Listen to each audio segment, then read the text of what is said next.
In this video, you will learn how to set up direct deposit on UKG Pro. Log into your UKG Pro account through your employer portal. Let your access personal payment and payment settings securely. Navigate to myself, pay, direct deposit in the menu. This section manages your bank account links and salary payments. Click add to new bank account. You can add multiple accounts if you want to split the paycheck. Enter your bank name, routing number, account number and more, and make sure the inputted data is correct to avoid any payment delays. Select the account type. This could be a savings or checking account.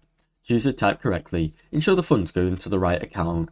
Click save to submit your information, then wait for HR approval. Your employer needs to verify the info before the direct deposit activates. Now you know how to set up your direct deposit on UKG Pro. Thanks for watching. Don't forget to like and subscribe.